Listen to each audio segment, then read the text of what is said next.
बिस्मिल्लाहिर्रहमानिर्रहीम। मस्जिद की, घर और बाज़ार की नमाज का फ़र्क। हज़रत अबू हुरैरा रज़ियल्लाहु ताला अन्हु से रवायत है कि अल्लाह के नबी सल्लल्लाहु अलैहि वसल्लम ने फ़रमाया कि नमाज बाजमात घर और बाज़ार की नमाज से 25 दर्जे ज़्यादा फ़जीलत रखती है।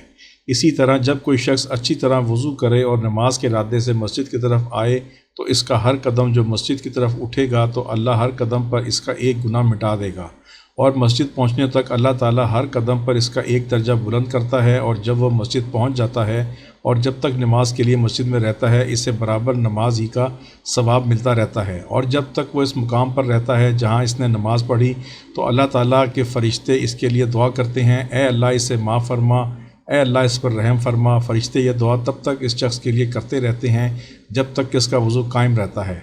नाज़रीन कराम, हर अच्छी और भलाई की बात दूसरों तक पहुँचाना नेकी और सदका जारिया है।